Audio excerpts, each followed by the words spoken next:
Hi friends, ভারতীয় রান্নাঘর cooking চ্যানেলে আপনাদের সবাইকে স্বাগত। আর আজকে নিয়ে চলে এসেছি কিন্তু একটা নিরামিষ অসাধারণ রেসিপি, যেটার নাম হচ্ছে সোয়াবিনের মুইঠা। আমরা কিন্তু চিতল মাছের মুইঠা বাংলাদেশ একটা ফেভারিট খাবার, তো কিন্তু যেহেতু আমি নিরামিষ করবো সেজন্য আমি করতেছি সোয়াবিনের মুইঠা। তো মুইঠাটা কীভাবে বানায় সব কিছু আপনাদের সাথে শেয়ার করব। তো আশা করি ভিডিওটা স্কিপ না করে পুরোটাই দেখবেন আপনারা। তো চলুন, আজকের ভিডিও কিন্তু এখান থেকেই আমরা শুরু করছি। Let's do it. তো বন্ধুরা, সোয়াবিনের মুইঠা করার জন্য আমরা কিন্তু এখানে জল গরমে বসিয়ে দিয়েছিলাম আর জলটা ফুটে উঠেছে। আর এখন সোয়াবিনগুলো এর মধ্যে দিয়ে নেব। এখানে আমি 100 গ্রাম সোয়াবিন ইউজ করতেছি।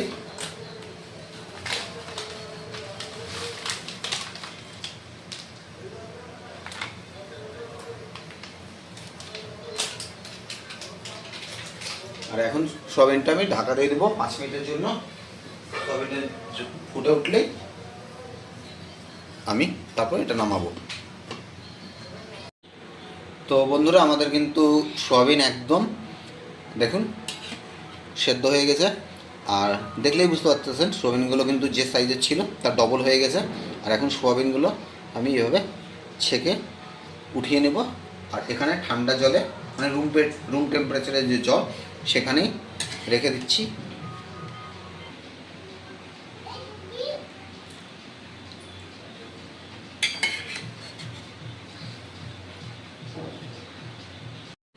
তো বন্ধুরা, সোয়াবিন কিন্তু ঠান্ডা হয়ে গেছে।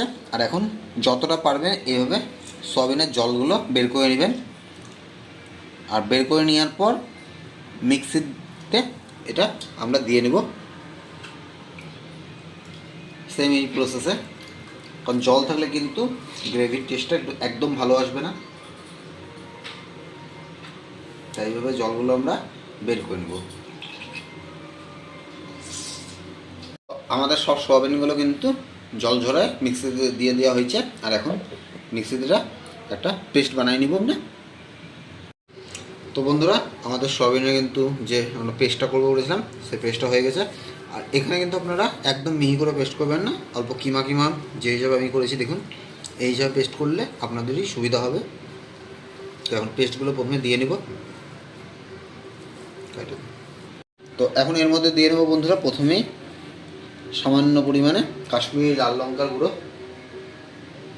তারপর দিয়ে নেব ঝালের জন্য শুকনো লঙ্কার গুঁড়ো। তারপর দিয়ে নেব আমরা ধনিয়া গুঁড়ো। আর দিয়ে নিচ্ছি এখানে জিরার গুঁড়ো।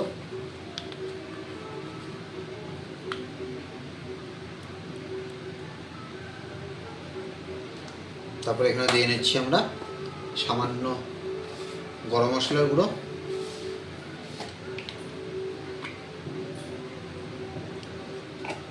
এখন আমাদের দিতে লাগবে স্বাদ মতো লবণ।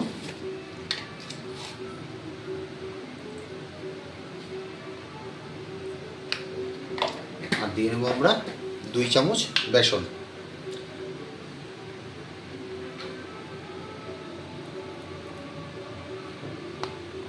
যদি বন্ধুরা আপনাদের জলটা ভালো মতো ঝরানো না হয় তাহলে কিন্তু আপনারা বেসনটা একটু বেশি দিয়ে দেবেন। আর এখন ভালো করে এটা মিক্স করে নেব। আর এখন কড়াইয়ে কিন্তু আমি সাদা তেল দিয়ে নেব। আর এখানে তেলের পরিমাণটা একটু বন্ধুরা বেশিই লাগবে। এবার তেলটা গরম হলে আমরা নেক্সট প্রসেসটা চালু করব। তো বন্ধুরা, আমরা কিন্তু এই যে মশলাগুলো আর আপনার সয়াবিনটা মাখিয়ে রেখেছিলাম, এখন এটা একটা লম্বা আকৃতি চপের যেমন আমরা ভেজ চপ খাই ওরকম আকৃতি দিয়ে নিচ্ছি। তো বন্ধুরা, এইভাবে আপনারা কিন্তু আকৃতিটা করে নেবেন। অল্প লম্বাটা হলে একটু সুবিধা হবে আপনাদেরও। তো তেল গরম হয়ে গেছে অলরেডি। এখন প্রথমে 2টা ছাড়া দেখব, যদি আমাদের এটা না ভাঙে তাহলে কিন্তু আমরা সেম প্রসেস করব। আর যদি ভেঙে যায় তাহলে কিন্তু আমাদের অল্প আরও বেসন এর মধ্যে মিলাতে লাগবে।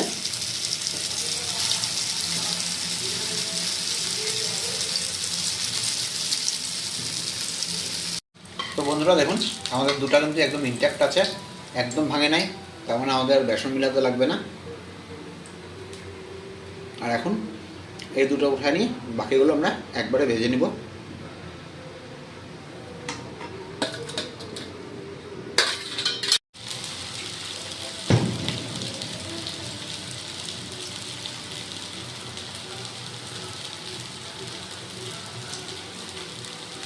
তো বন্ধুরা আমরা যে বলগুলো বানিয়েছিলাম সবকটা কিন্তু দেখুন ভাজা হয়ে গেছে। আর এখন আমরা গ্রেভিটা এর জন্য প্রস্তুত করব।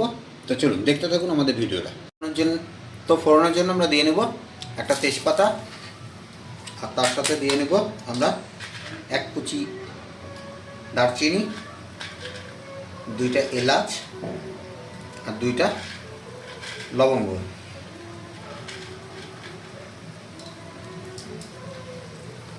আর এখন এর মধ্যে দিয়ে নেব আগে থেকে 4টা কুচিয়ে রাখা কাঁচা লঙ্কা আর 1 ইঞ্চি আদা, যেটা আমি কুচিয়ে আগে থেকে রেখেছিলাম। আর এটা ততক্ষণই ভাজবো যতক্ষণ আদা থেকে কাঁচা গন্ধটা না চলে যায়।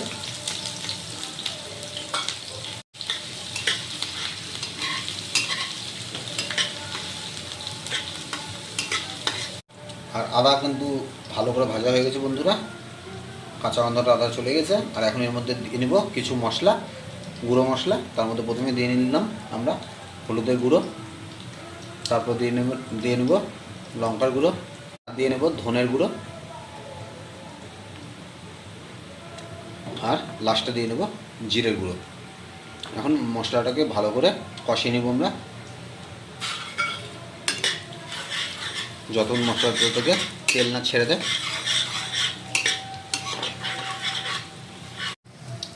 আর মশলাটা কিন্তু বন্ধুরা তেলটা একদম ছাড়িয়ে দিছে। আর এখন এর মধ্যে দিয়ে নেবো আগে থেকে একটা বড় সাইজের আলু আমি কেটে রেখেছিলাম সেটা। আর এখন আলুটা ভালো মতো মশলার সাথে ভেজে নেব। আর এখন দিয়ে নেবো বন্ধুরা এর মধ্যে পরিমাণ মতো জল,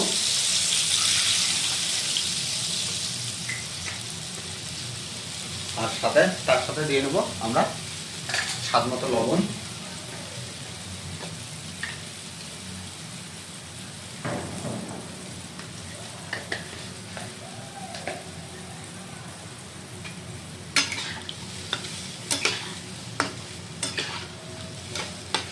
আর এর সাথে আমরা দিয়ে নেব কিন্তু সামান্য কাশ্মীরি লাল লঙ্কার গুঁড়ো।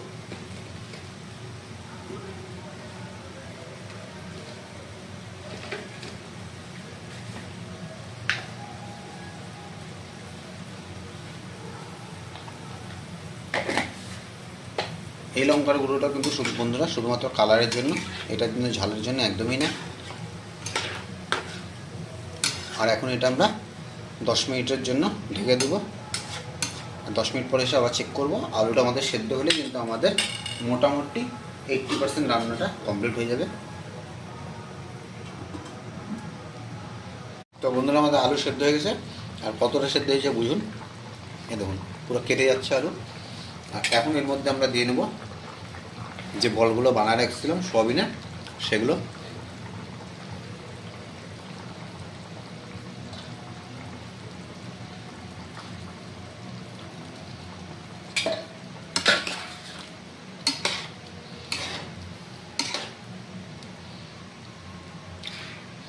আর গ্রেভিটা কিন্তু অনেকটা টাইনিং আছে।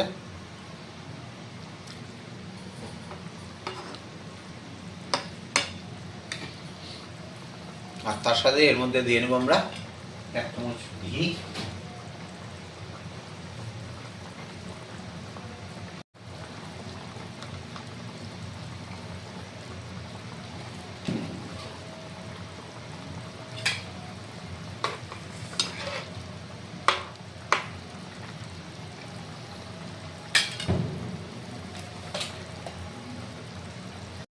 আর উপর থেকে দিয়ে নেব গুঁড়া গরম মশলা।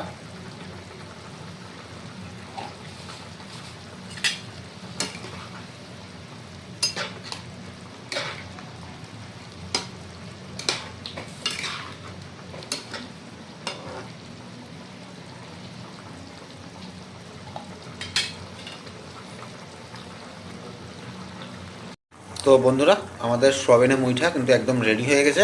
আর এখন আমি গ্যাসের ফ্লেমটা অফ করে দেবো। আর এটা আমি এখন 10 মিনিটের জন্য ঢেকে রেখে দেবো, কারণ হচ্ছে যাতে ঘি আর গরম মশলার গন্ধটা একদম বসে যায়। আর যদি আপনাদের ভিডিওটা ভালো লেগে থাকে তাহলে কিন্তু একটা লাইক করে দেবেন, কমেন্ট করে জানাবেন আজকে ভিডিও কেমন লাগলো। আর যদি কোনো নতুন বন্ধু চ্যানেলে এসে থাকেন তাহলে অবশ্যই সাবস্ক্রাইব করে আমাদের পাশে থাকবেন। তো চলুন, দেখা হচ্ছে পরবর্তী কোনো ব্লগে। টাটা।